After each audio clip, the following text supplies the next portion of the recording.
All right, shalom, shalom. First off, give our praise, honor, and glory unto Yahweh, by Hashem, Yahweh Shai, by Hashem, Ruach Kodash. The honors to the apostles and the elders of GMS. Salutes and honors to the elect, all the brothers across the four corners who are enduring in truth, and sincerely the women and children, the confusion of faith who follow. So, as you can see in this lesson, we're going over Esau's rap sheet, man. This man has, he's on record, Christopher Columbus, for saying that when he came to the Americas, there wasn't a day that he put down his sword.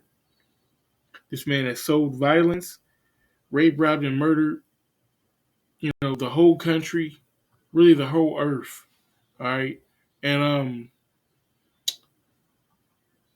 I just wanted to bring to light, all the things that, because we talk about, the transatlantic slave trade that you see on the screen, Trail of Tears, which we're going to go over, and a few other key events. But it's so much history that this devil has done that's been swept under a rug, that's not taught in school, and just really want to bring this piece of shit to light, so that he can get his flowers right now while he's in power, And I'm saying that as a joke, we all know that the Most High is going to bring a crazy judgment on this man. So with that being said, Lord's Will is going to be an edifying video. And let's jump into it. So this is an article over the transatlantic slave trade. It says it's from the from Britannica.com. So it says the transatlantic slave trade, segment of the global slave trade that transported between 10 million and 12 million enslaved Africans across the Atlantic Ocean to the Americas from the 16th to the 19th century. It was the second of three stages of the so-called triangular trade, in which arms, textiles, and wine were shipped from Europe to Africa, enslaved people from Africa to the Americas, and sugar and coffee from the Americas to Europe. Right. So we all know about, slave ships, Deuteronomy 28. I didn't get that precept, but of course that's the first thing that comes to mind. Matter of fact, get it real quick. This is Deuteronomy chapter 28, verse 68. It says, and the Lord Yahweh shall bring thee into Egypt again with ships. Right, you should go into bondage again with ships. All right. This is the only time in history that a people went into slavery via ship. It says, by the way whereof I spake unto thee, thou shalt see it no more again. And there you should be sold unto your enemies for bondmen and bondwomen, and no man shall buy you. Right. No man shall come and save you. That's what that buy means, is to buy back. Yahweh Shai is the one who's going to buy us back in this land. Okay. And look, 10 to 12 million people. And how many people died on the way there? This event was so large on the scale of the earth that the sharks' migration changed. Why? Because they knew that they can get fresh meat. They knew that they can get bodies coming from that middle passage, is what they called it. So a whole animal changed the way that it lived its life based on the dead bodies that were thrown and tossed over the sea, because you couldn't feed them, because they died of heat exhaustion or starvation or died of thirst. I can't quantify the level of tyranny that you would have to have, how cruel this really was.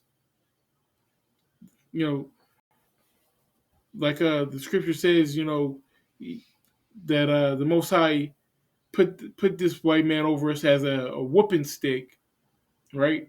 But he overdid it. And this is an example of how he overdid it. And what was the fruit of the labors? With the three-way trade for wine and textiles, arms. God, that showed how much they saw us for. We was just a commodity. We was just used for trading power, So let's get this first scripture. So this is Joel chapter 3, verse 3. It says, "And they have cast lots for my people, and have given a boy for an harlot, and sold a girl for wine, that they might drink." And the scriptures back us up. Is that not what it just said? Huh. That they sold a girl for wine. It just said that they traded for guns and textiles and wine. And a boy was given for a harlot. All right. That's not saying that they traded a boy for sex. They used him as a harlot. They put their sexual desires upon innocent boys, because the so-called white man, he's the biggest. I don't want to get this video, flagged or whatnot, but he's the biggest flamer that there is. Flamer, yeah. It's. Go ahead and read verse 4 with it. It says, "Yea, and what have ye to do with me, O Tyre and Zidon, and all the coasts of Palestine? Will ye render me a recompense?" And right, because those so-called Africans, they got to pay for their part in this as well. Really, all the nations do. It said there was a three-way trade, right? You had the so-called the little hat people. We're not going to say their name. You know who we're talking about. The little hats with the curly sideburns, the imposters. Mm-hmm. They pay for the ships to be built. Okay, that the Arabs actually built the ships, and those Africans, the Hamites, they're the ones who rounded us up and captured us. So everyone had their role. Everybody had a part to play in our downfall. It says, will ye render me a recompense?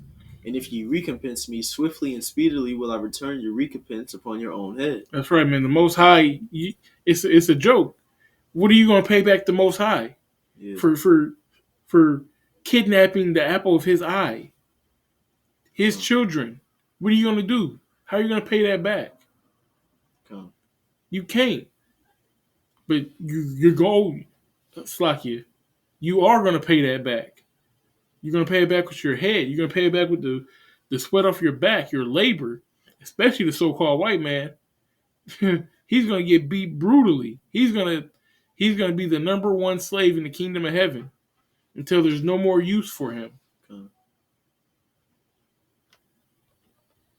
All right. And this is going to be a pretty intense lesson, a deep lesson. So I don't want to go through all of these articles. They all will be in the description. This one we will go through though, because it's a lot of meat on the bone. And before we get this, we're going to actually read this scripture right here. You can start at verse 3. So this is Psalms chapter 73, verse 3. It says, "For I was envious at the foolish when I saw the prosperity of the wicked. For there are no bands in their debt, but their strength is firm." Right. So we see the prosperity of the wicked, the so-called white man. The earth is given in his hands. He has control. He can go up and down, do what he wants. He controls the money. He has the resources. So he says, I was envious at the foolish when I saw the prosperity of the wicked. But we're rich too. We are rich in history. We have Yahweh B'Shem Yahushai on our side. And there's no money that can compare to that. Mm-hmm. But carnally on this earth, what we're seeing with our eyes is power. And it says that there are no bands in their death and the strength is firm. This man there's nothing that he can't do. All right. If he want to uproot a country, he can uproot a country. If he wants to tell you that you got to put an RFID device in your hand in order to get goods and services, to get foods, to live in society, then you got to do it according to this world. All right, so there's no limitations on him right now. It says they are not in trouble as other men, neither are they plagued like other men. Right, they don't go through the things that we go through. they don't have to worry about getting in their car and driving down the street, and the police get behind them. And am I gonna make it through this situation? It's their kingdom at the end of the day. Yeah. You know, it says they are not in trouble as other men. That goes for us and that goes for heathen because they're at the top seat right now. You know, it says, therefore pride compasseth them about as a chain, violence covereth them as a garment. Right. So imagine, you wake up in the morning, you want to get fresh. You throw you on a little, your gym pieces or whatnot, Mm-hmm. your stones, Mm-hmm. or you throw on a nice shirt or whatnot. Just as plain as you throw on that chain or that shirt, that's how violence is to the so-called white man. Oh. That's how easy it is. As easy as you put on a shirt, he'll kill somebody. They say it's easy like a Sunday morning. Oh. I gave the example of Christopher Columbus. When he came over here to the New World, it said there wasn't a day that he let his sword down, or that he put his sword down. Meaning he killed people. He killed someone every day, Mm-hmm. at the minimum. Mm-hmm. It wasn't right. It ain't right. I only killed 3 niggas today. You know? But hey, But we the niggas. But we the savages. Right, yeah. They them same labels that they put on us. They are they are those labels incarnate. They are the description of those labels. You know, but we'll get into that more later. You know, and even we have Christopher Columbus as a back in the day example, but that same spirit is still on E. You know, just like these their army is sent to these other countries, like with the weapons of mass destruction whole thing. When at the end of the day, these countries does not have those things. They just want to go in there, take what they want to take, and kill innocents. Because like the scriptures say, violence covereth them as a garment. You know, but reading on, it says their eyes stand out with fatness. They have more than heart could wish. Right. And that's especially going to go for when we talk about the Native Americans. All right. This was a whole vast land, a quote wilderness, but it was settled. People lived here. Millions of people lived here Mm-hmm. in their own little communities. And because you felt like it wasn't developed, or you felt like you had the God-given right to do whatever it is you please with them, you did it. Matter of fact, let's get that real quick. So this is a manifest destiny from history.com. It says manifest destiny, a phrase coined in 1845, is the idea that the United States is destined by God, is its advocates believe, to expand its dominion and spread democracy and capitalism across the entire North American continent. And you can take that and run with it across the world. They took manifest destiny. Go ahead. No, Salakia. So it's crazy how they have their own selfish and wicked desires on what they want to do, but they use the guys that it's by the Most High that they can do this, or that's why it's okay. Right. You know, God gave us the right to just take everybody's land. But when you go, it's so much, man. This lesson is going to get into all of it, though, man. I don't want to jump the gun on any of it. Well, I do want to speak on the video that we watched because go ahead. You speak on it. The video where but in this video, it spoke about when E came over here into the natives' land, there were different covenants made, different pacts, agreements that were made with the natives. One of those covenants that was made was that if E stepped into a certain part of their land, that they would be removed or that they would have to leave. That was a promise they made. That they gave them their word. But then what happened? E not only stepped into their land, but they killed all of them and took it for themselves. So he's deceitful. He's a liar. You can't trust him because not only was that one of the covenants they made, but there was over 100 covenants made, over 100 agreements, and they broke all of them. So with that being said, let's jump to here. Deuteronomy 7:2. So this is Deuteronomy chapter 7, verse 2. It says, "And when the Lord Yahweh thy power shall deliver them before thee, thou shalt smite them and utterly destroy them. Thou shalt make no covenant with them, nor show mercy unto them." Right. So this is speaking about when the children of Israel is coming into the land of the Canaanites, and he's saying, you know, kill them. You know, don't make a covenant with them. Don't take them for wives. Don't take them for daughters. Don't give their daughters to your sons, and vice versa. Don't have no dealings with these people.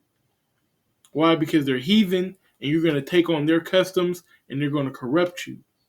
So that's the mindset that a lot of the Gadites had, that most of the Seminoles had. You know, they didn't make no covenants with Esau, but a lot of Gad did make these covenants, and it came in and bit them on the ass because they made these covenants, they made these agreements, and what happened? They ratified them. Now, if you don't know what ratify means, it basically it was a law, and they basically said, "Well, we don't like this law. We're going to take this law out. It does. It's not and void anymore." All right, and they had what's called the Indian problem. So this is the Indian problem from apmreports.org. It says in the 1950s, the United States came up with a plan to solve what it called the Indian problem. It would assimilate Native Americans by moving them to cities and eliminating reservations. The 20-year campaign failed to erase Native Americans, but its effects on Indian country are still felt today. And really, that's not the Indian problem that I wanted, but that's a good example. The original Indian problem was they wanted to move west. All right, America was settled in the east, the 13 original colonies, right? And then you had everything else in this land. So, who inhabited that land? Gad did. So, and that was the Indian problem because they wanted this land, so they had to take it over, and they had to take it over by force. So that's where you get a lot of these wars, a lot of these battles that were happening between Esau and Gad, which they were losing a lot of them, which is why they had to invent the Gatling gun, a machine gun that they can turn like this, and it would basically shoot as an automatic, and you could take out a mass amount of people. So then Gad started taking all these losses, and they had to acquiesce to Andrew Jackson's, who came in with the Indian Removal Act. So since we're on Gad, we're going. Let me see. Is this the one? There we go. The Trail of Tears. Okay. So yep, this is a brief history on the Trail of Tears from NPS.gov. It says in 1830, Congress passed the Indian Removal Act, which required the various Indian tribes in today's southeastern United States to give up their lands in exchange for federal territory, which was located west of the Mississippi River. Okay. Most Indians fiercely resisted this policy, but as the 1830s wore on, most of the major tribes, the Choctaws, the Muskogee Creeks, Seminoles, and Chickasaws, agreed to be relocated to Indian Territory, which is present-day Oklahoma. Right. So, like I said, Andrew Jackson came in 1830 and had this, but it was literally like maybe 1818 that they had the agreement that the brother was speaking with, where if any so-called white man came onto Indian land, that they would be removed. Mm-hmm. Just that fast. Okay. That's null and void. Now y'all got to get the fuck out of the whole eastern United States. They're gonna cross you over to Mississippi and put you over there. And then that was supposed to be Oklahoma's original name is Indian Territory, the Indian Territory. Right. So that was supposed to be their land. What is Oklahoma today? Is Oklahoma the land of only Indians? Nah. They No. broke that covenant. Yeah. Yup. It says Suck it. Go ahead. It says the Cherokee were forced to move because a small rump faction of the tribe signed the Treaty of New Ekitaw in late 1835. a treaty that the U.S. Senate ratified in May 1836. There we go. So that's what I was talking about the small number. It's a small number of people who made a treaty, and they just took it and make it a blanket statement, basically. Mhm. You know, me and him, we want to play basketball. So now every black man in America has to play basketball, basically. Right. But you see how as fast as E can be like, oh yeah, let's make this agreement. They just assert themselves to have the power to just take that agreement away because they want to, Right. you know, because in reality, the entire time they never wanted to make that agreement in the first place. They always had that plan to take that away, you know. But reading on, it says this action, the treaty signing and the subsequent Senate approval, tore the Cherokee into two implacable factions: a minority of those who were allied with the treaty party, and a vast majority that bitterly opposed the treaty signing. Like, what? You niggas did what? And that's a tactic that Esau used, like the dark skin, light skin. Mm-hmm. You know, Yeah. pitting two people against each other. You know, because what does the scripture say? Um, can two walk together unless they be agreed? A house divided Shall not stand. Yeah, a exactly. house divided shall not stand. Two. Yeah, the scriptures say two is better than one. You know, and reading on, it says in May 1838, the Cherokee removal process began. U.S. Army troops, along with various state militia, moved into the tribe's homelands and forcibly evicted more than 16,000 Cherokee Indian people from their homelands in Tennessee, Alabama, North Carolina, and Georgia. They were first sent to so-called roundup camps, and soon afterward to one of three immigration camps. Right. Sound like concentration camps to me. Yeah. That's pretty much what it was. Yeah, because if we was reading about the Holocaust, that's what they call it. They was doing This the is same thing at the true Holocaust. This is the true Holocaust because they was doing the same thing at what's taught as the Holocaust in history. They was doing the same thing here. They call it concentration camps in that history. That's what it sounds like to me as well. You know, it says once there, the U.S. Army gave orders to move the Cherokee west. In June 1938, three detachments left southeastern Tennessee and were sent to Indian Territory by water. Difficulties with those moves, however, led to negotiations between Principal Chief John Ross and U.S. Army General Winfield Scott. And later that summer, Scott issued an order stating that Ross would be in charge of all future detachment movements. Ross, honoring that pledge, orchestrated the migration of 14 detachments, most of which traveled over existing roads between August and December 1838. Okay, so we're not going to read this whole thing, but I do want to bring in a couple facts that we came across. It said that it was 15,000 people that had to move from the Southwest all the way to Oklahoma. I believe there's a map on here.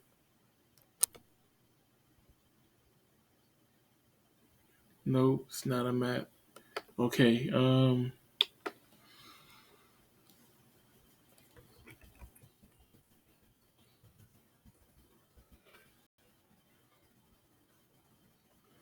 Bear with me.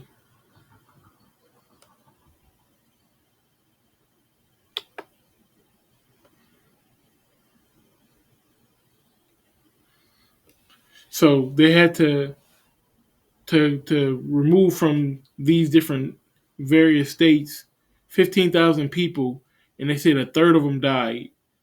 So you would imagine 5,000 people dying walking state to state. Can you imagine? I mean, Jake don't want to walk down the street, Yeah, much less walk from Alabama through, or walk from Georgia through Alabama, through Mississippi, through Arkansas, and then you finally get to Oklahoma. So you saying I just wanna get how long how long is Mississippi from Alabama? How many miles? How many miles, Con? Let me see. That's that's 100 and that's depending on the route you take, that could be 217 miles, if I'm not mistaken. 217 miles and the 3 hour 30 minute thing in a car. But this is a walk though. Right. You know, that's a grueling walk. That's Through unimaginable. through the wilderness, maybe on a trail at best. Hmm. Hmm. This is cruel. And these ain't straight lines that they taking. You know, as you can see, they're going all the way up through Tennessee and then Missouri and coming back down south. Yeah, so no wonder what that hike was like. And your feet bleeding. Huh. And they didn't walk, you know, singing, songs or whatnot, all happy. They were at gunpoint. There was U.S. Marshals on horseback riding with them to make sure that they got there at the point of a gun. And it said 5,000 people died. You mean to tell me that one time they didn't use a gun on a native, on a Gadite? Yeah, because I can't imagine that nobody throughout this group who had to make that walk tried to run for it or tried to make some kind of coup to go against Esau. You Right. know, I can't imagine that didn't happen. You know, so of course, guns had to be used. You know, for that many people to die. You know, I assume guns was used, and of course, by the natural elements of that walk, Yeah, a you out in lot of the people you elements. out in the elements. You know, by by lack of food, lack of water, maybe by exhaustion from walking that much. You know. That's why we say this devil got to pay, man. This devil has got to pay. Um, let's go into. Is it okay if I grab this Go ahead. this precept before we get to the scripture? Con.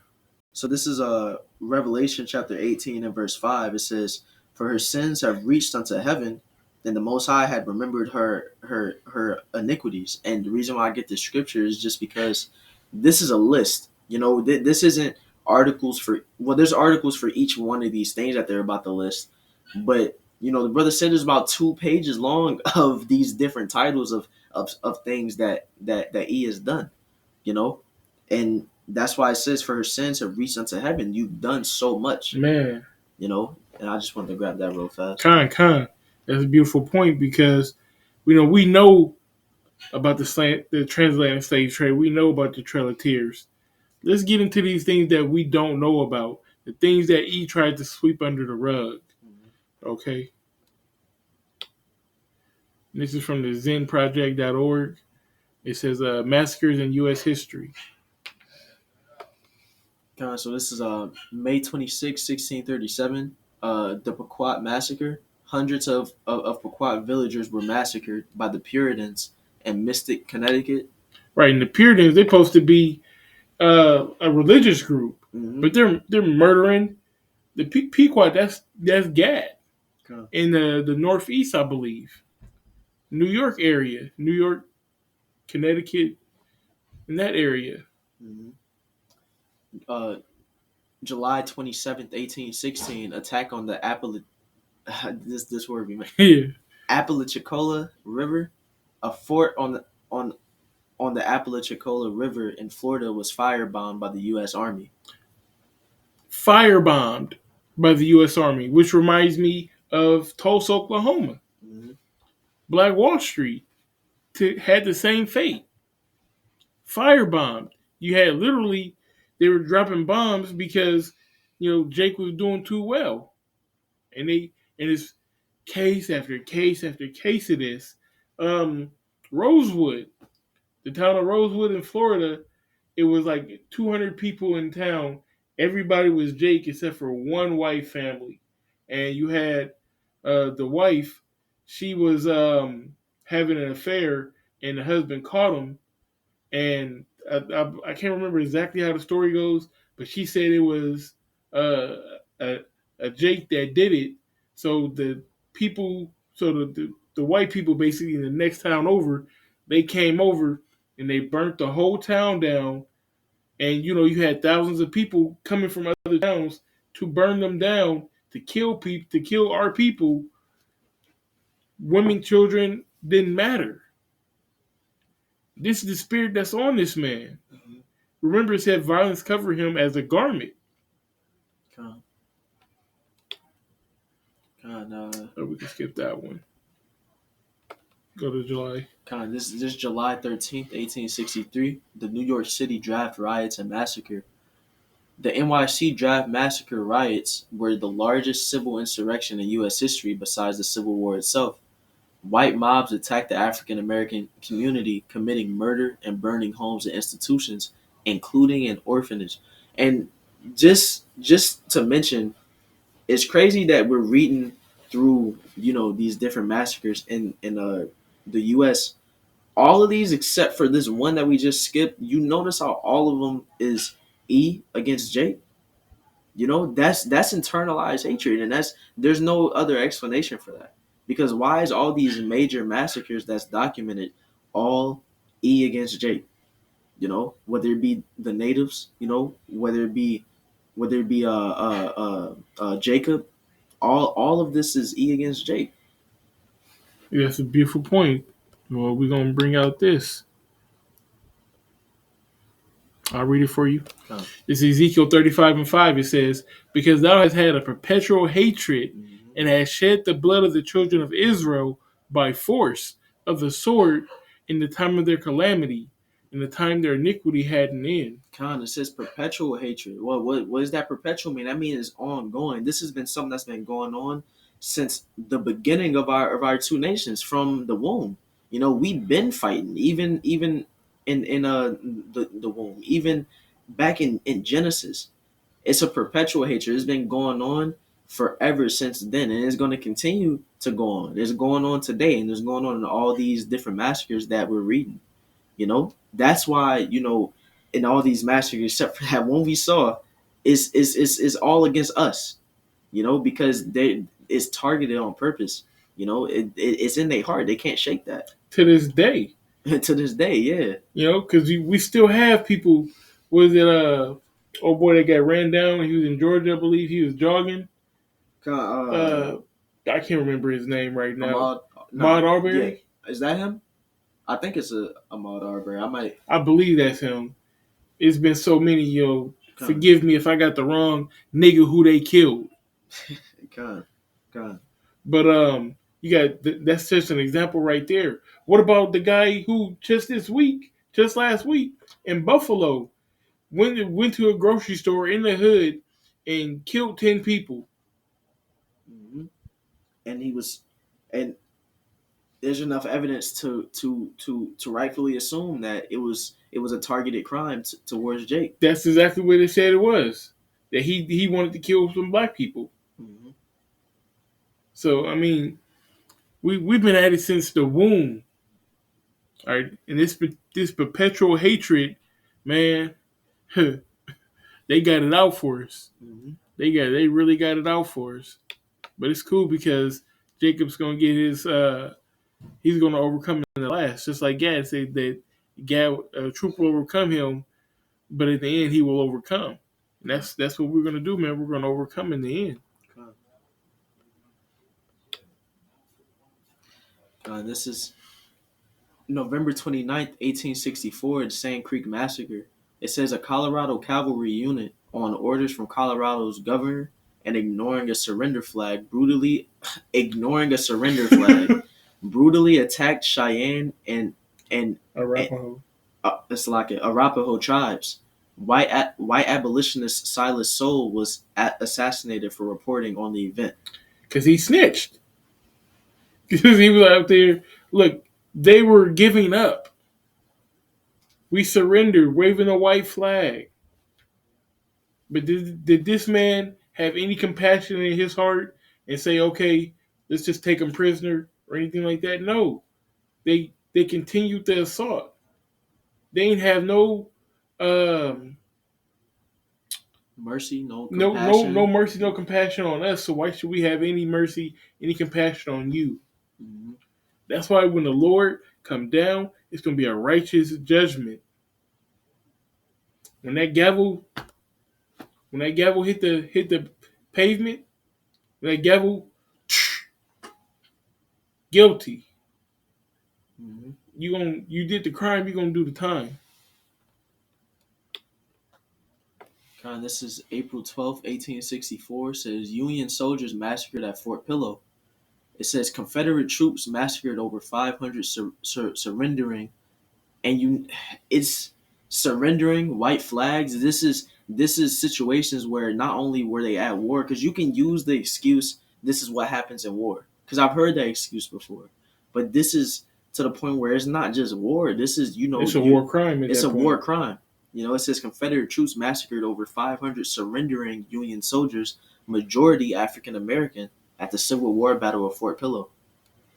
And December 9th, 1864, the Ebenezer Creek massacre. People who had escaped from slavery were following the Union Army were blocked from crossing the Ebenezer Creek, leading to their death. You know, and and the link to these articles are going to be left in the description. The link to this link right here to see these articles to get more details on them, because I'm sure if you go into them, the evidence and just the It's accounts of these sickening. situations, I It's know sickening. it's sickening. I know it's inexcusable. Going into more details of this. And that reminds me of what the scriptures say. Um, they were like, race it. Come. Because when we were in the hands of the Babylonian and we were escaping, you had some Edomites capture us and prevent us from getting away. And Come. seems like that's exactly what's happening in this Ebenezer Creek massacre. That same spirit when it came back, you know, that same spirit never left. In fact, you know, Man, May 1st to May 3rd, 1866, the Memphis Massacre. It says white civilians and police killed 46 African Americans and injured many more while burning houses, schools, and churches in Memphis, Tennessee. and it's always one little event that starts it off. Just like Emmett Till, they say he whistled at a white woman, which When, years later it came out that he didn't. mm-hmm, And look what happens. mm-hmm, Uh, Oklahoma, or not Oklahoma City, Tulsa, Oklahoma.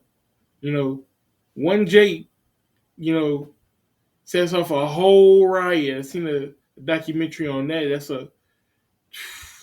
a amazing story. Um, I'm not gonna go into the whole thing, but basically, it was a Jake and a white woman, which is at the base of most of these stories. And uh, I think they were in an elevator, and she said that he tried to make a move on her, and that's what it's normally about. That's why these Edomite men, they get so mad that their daughters only want Jake. mm-hmm. You know, it's always been like that. They always wanted that flavor, and Edom can't stand it. But Um, that's a whole other story. Let's get back to this man's rap sheet. July 30th, 1866. It says this is the New Orleans massacre. The the New Orleans massacre occurred when white residents attacked black marchers near the reconvened Louisiana Constitutional Convention. And um, what I'm noticing with these headlines is not only is it war, but it's Jake when they just mind their business doing their thing. And I'm sure that, and I haven't read all of these articles, but I'm sure that when you go into these articles, when these crimes were committed, the the so-called white people who did it they didn't have to answer for it. They didn't, Exactly, and if they did, exactly. it was minimal. You know, That's the spirit, bro. this is Jeremiah chapter 49 verse 12. It says, "For thus said the Lord Yahweh, behold, they whose judgment was not to drink of the cup have assuredly drunken. And art thou he that shall altogether go unpunished? Right, right. We weren't supposed to drink of this cup. This was not supposed to be happening to us. Like I said, we are the Lord's people, Mm-hmm. but we went off from Him, so He allowed this to happen to us. But the white man, the so-called white man, overdid it.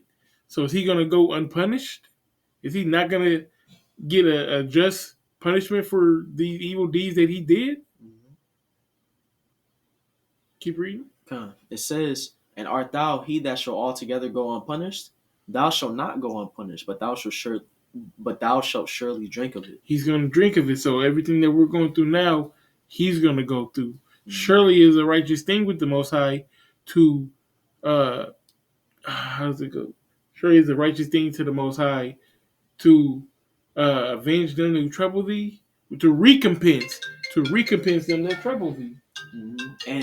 And hey, right now, you know, this is East Kingdom, you know. So live it up. That's what you're supposed to do in your kingdom. But you committing some crimes, man. You're doing some evil things, and like I said, this is your kingdom, so you don't got to answer for it right now. But like the brother's saying, hey, that time is gonna come, you know. Hey, like that scripture I got earlier, Revelation 18:5. Is it okay if I read on a little bit more than that? This is going down to verse 6. It says, "Reward her as she rewarded you, and double unto her, double according to her works. And the cup which she had filled to her double." E has no idea, man, because he thinks that he is good. He thinks that after all this stuff that he's done, he can just move on, sweep it under the rug, and nobody is gonna care. Because a lot of people don't care. A lot of people are living in this kingdom today like none of this stuff happened, and just living life.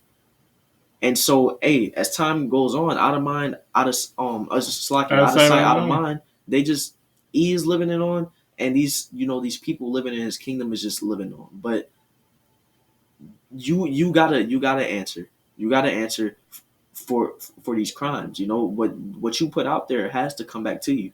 Okay. And for the interest of time, like I said, it's 2 pages worth of this, and this is only like half of the page that we even went through. So you can see, and like I said, this is in the description, and it's a whole nother page.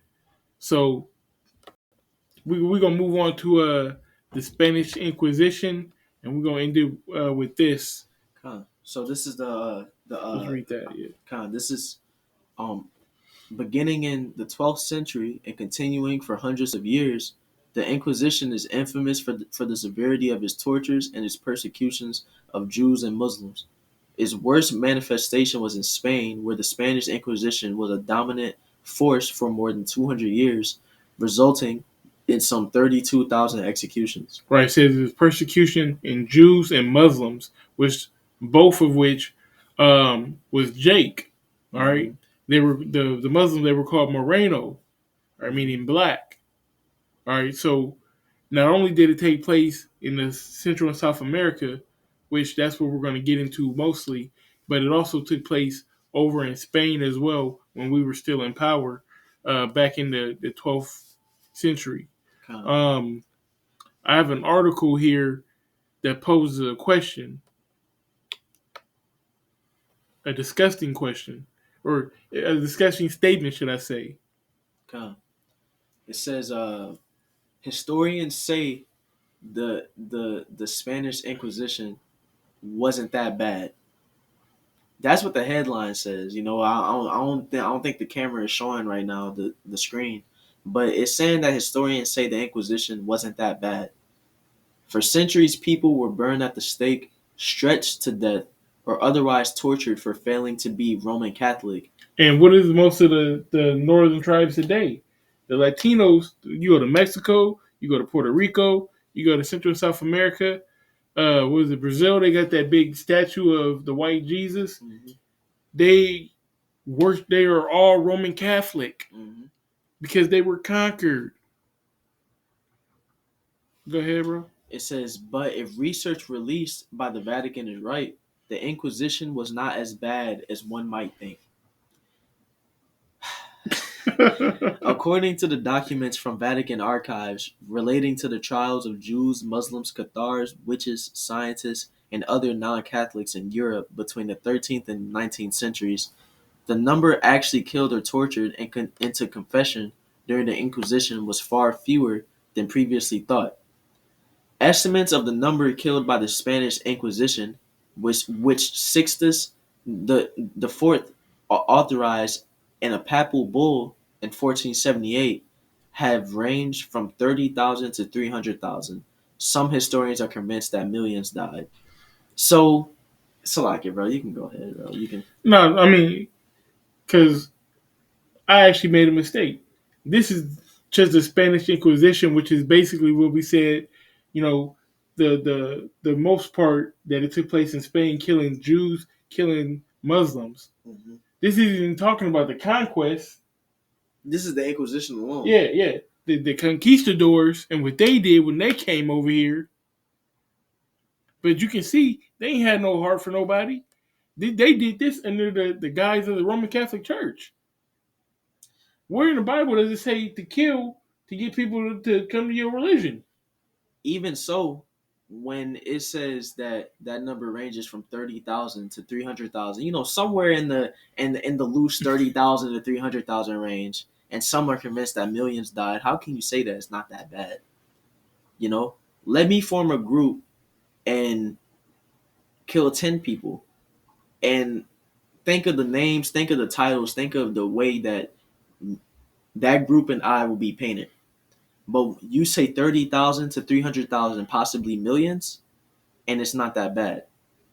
That's why this kingdom has to go down. That's why E has to answer, realistically answer for his crimes, because of stuff like this. Right. Where's the contrite? He's not contrite at all. He's not sorry. He's not repentant at all. There's no accountability. It wasn't that bad. No, there is accountability because we got Juneteenth. Right. There is accountability because we get stimulus checks. You know what I'm saying? There's accountability because we can go to the store. We're free now. That's what they say. But it's overall, man, you can see this devil's rap sheet. And for the interest of time, we're already 47 minutes into this video. We could have really made this video if we'd have went through all these other titles. And it would have been at least another 15, 20 minutes. But we're going to get this last precept and end it with that, man. This is Sirach chapter 12, verse 10. It says, "Never trust thine enemy, for like his iron rusted, so is his wickedness." That don't need no breakdown. Never trust your enemy. Never trust your enemy. He's not for your turn. Because that's what the natives did, making them covenants. Trusting them to that they keep their word. That was them trusting the enemy. But Esau comes so slick with it. They come so delicate, just like they do today with these presidents and with these governors and with these different. They come so slick with it to where you're like, maybe they're right, or maybe I can trust them. Yeah, so it's gonna be a lot of hell to pay for this, man. So with that being said, Lord's willing, you were edified, and we want to give all praise, honor, and glory unto Yahweh, by Hashem, Yahweh Shai, by Hashem, Ruchar Kadash. The honors to the apostles and the elders of GMS. Salutes and honors to the elect, all the brothers across the four corners who are enduring in truth and sincerity, the women, the children, and confusion of faith who follow. Shalom. Shalom.